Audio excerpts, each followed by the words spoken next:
The video for April the 20th, 2017 is entitled Meaningless Slogans and Lying Promises. Quote, change you can believe in, end quote. Drain the swamp. That's also a quote. If you've been paying attention, you will recognize these slogans of our last and current president. In both cases, though different parties, they lied, preying on the gullibility of the American voters. Obama not only failed to produce change we could believe in, he actually presided over some of the worst atrocities in American history. Oh, and he won some peace award. For what? Certainly not for making the world more peaceful. And now Trump's promise to drain the swamp fell by the wayside within less than 3 months of his election. All of a sudden, the mainstream media is praising him for bombing Syria on behalf of the criminal and abominable nation of Israel. When are we going to get it? Until these charlatans are taken out and or off the face of the earth, we will keep getting what we've always gotten. Lies, lies, and more lies. I get frustrated, quite honestly, with the promises that do not happen the way they're supposed to. Now, when I say after his election, I meant after his inauguration. Obviously, I noticed that as I was reading the blurb, which I actually wrote last night before I went to bed. So I prepared ahead of time this time. But I'm tired, folks. I'm tired of wanting to believe in something positive, something good. But I realize, unfortunately, that until the cabal is removed from power, by whatever means it happens, we're not going to get the changes we want. We're not going to get the currency revaluation thrown in. Now, about that, there's still lots of promises, lots of indicators that are provided that show that it's actually happening, that in parts of the world, people have already been blessed with their revalued currency, of the dinar and of the zim and of the various other currencies that are being gold backed and precious asset backed.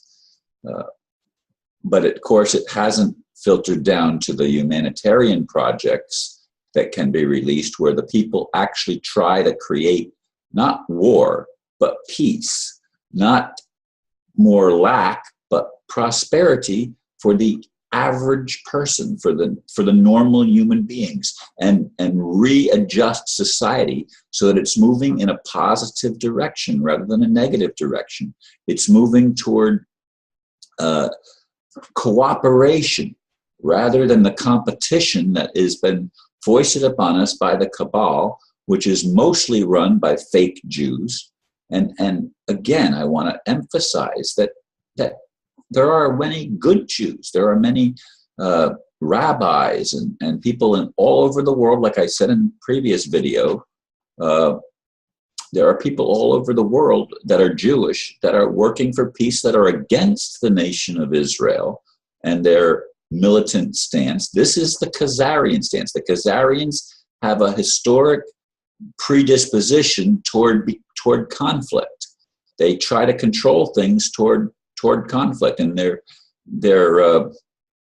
I forget the term for their extra scriptures that they added, but it's based on war.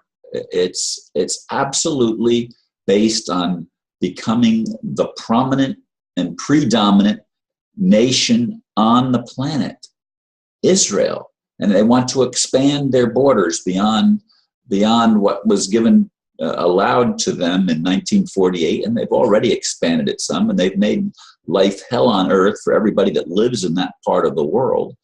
But they've created hell on earth for everybody that lives in in other parts of the world too, through their minions that operate in the European Union and in the United States and in the Vatican. And that's another whole subject, because a friend of mine, just before I went to bed last night, sent me a thing where Anna Van Rijk is wanting people to put ads in the local newspapers that the United States corporation claiming bankruptcy, they already are bankrupt and they have no lawful remedy to claim bankruptcy, because they are not a real being.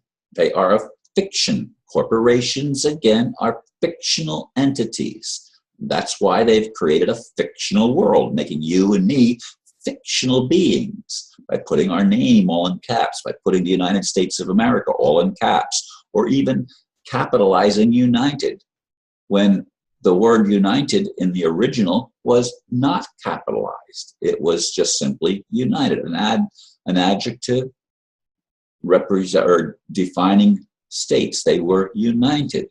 United what? To be free. United to give the people rights, natural God-given rights, and to recognize those rights. But of course, the cabal took over.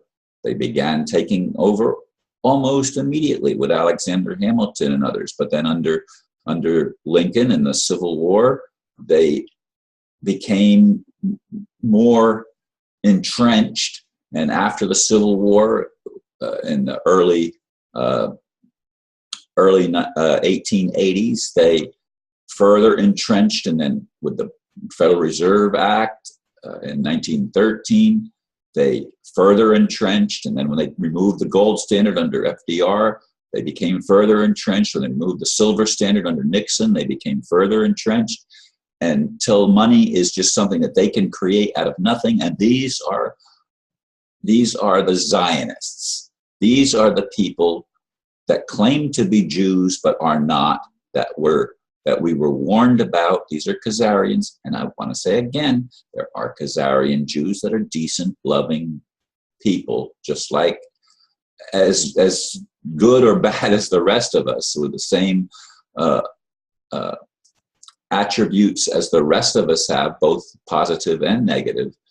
But they're human beings. But these Khazarians that want to rule seem to be specially possessed by a demonic element that wants and demands homage be paid to them in the form of their fake money. They're not backed by anything, dollars, and that's collapsing, and that's a good thing. But it won't finally collapse, and we will not see the currency revaluation where ordinary people can be blessed and where the world can be turned around until we remove these controllers. They have to be taken out one way or another. They have to be removed from power. That includes, unfortunately, Donald Trump. He is working with the same people that are the problem. And you don't drain the swamp by allowing the people that are causing the problems to remain with influence. In the bombing of Syria, whatever that was, it was something that appeared to be Trump going along with the New World Order agenda and being praised in the media. All of a sudden, the media that was against him praises him for what? For war? This is the insanity of our world. This is the insanity of our media. This is the insanity of our news outlets. This is what our education has been. Our spirituality has been co-opted, so that everything is brought under the control and domination of people with a malevolent agenda, beings with a malevolent agenda. This is what has to change. If it doesn't change, we're not going to have change we can believe in, and the swamp will not be drained. Folks, pay attention. Thank you for listening, and namaste.